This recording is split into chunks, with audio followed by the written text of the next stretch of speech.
صبر کا گھونٹ دوسروں کو پلانا آسان ہے، خود پیتے ہوئے پتہ چلتا ہے کہ ایک ایک قطرہ کتنا مشکل ہے۔ لوگ کہتے ہیں کہ بددعائیں نہیں دینی چاہیے کیونکہ وہ لگ جاتی ہیں، پر میں کہتا ہوں انسان اگر بددعائیں نہ بھی دے تو اس کا صبر لگ جاتا ہے۔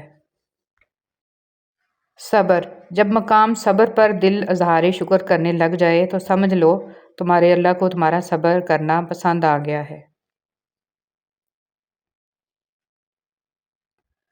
امید، صبر کرنے سے اللہ وہ بھی دیتا ہے جس کی امید نہیں ہوتی، اور دعا مانگنے سے وہ بھی مل جاتا ہے جس کی امید ختم ہو جاتی ہے۔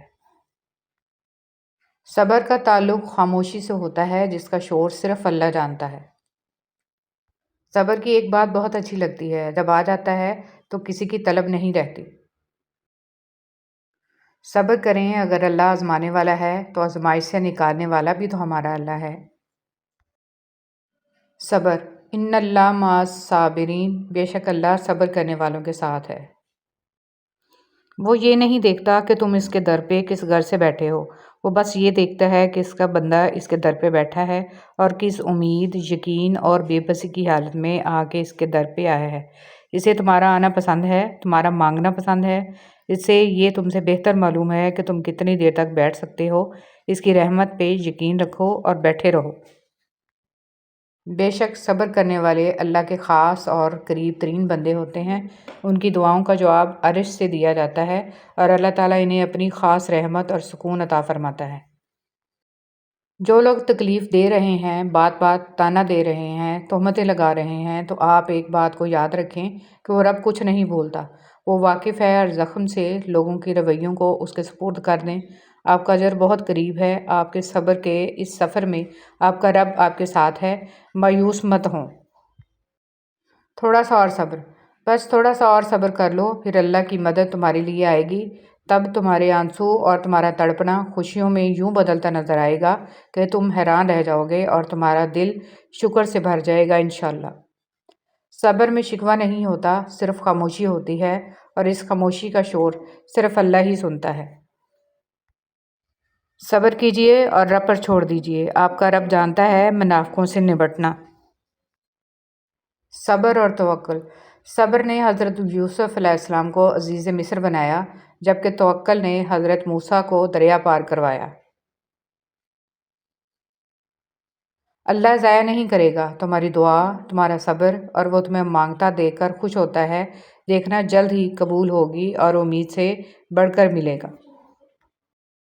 زندگی آزمائشوں کا سمندر ہے، کسی سے لے کر آزمایا جاتا ہے تو کسی کو بے تحاشا دے کر آزمایا جاتا ہے، بس کہیں صبر کی اور کہیں شکر کی آزمائش ہے۔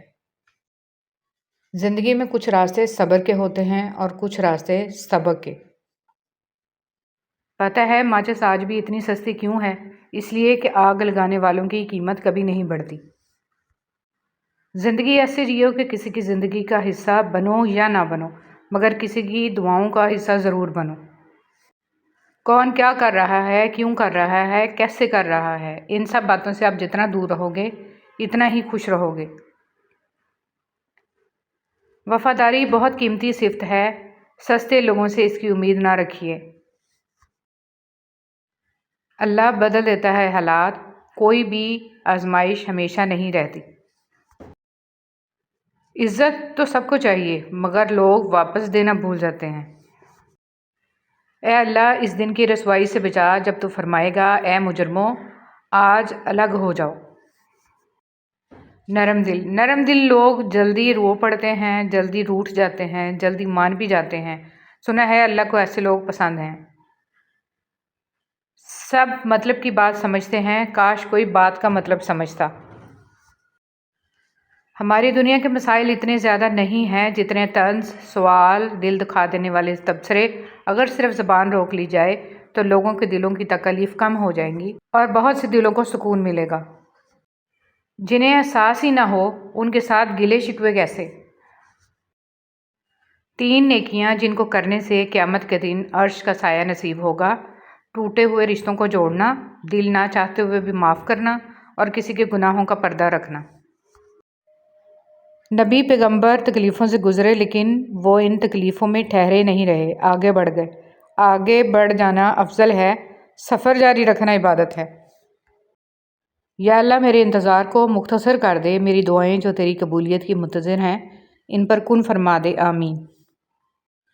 حضرت علی رضی اللہ تعالیٰ عنہ نے فرمایا، جو شخص گھر کے کاموں میں اپنی بیوی کی مدد کرے، خدا اس کے لیے 1 سال کی عبادت کا ثواب لکھتا ہے۔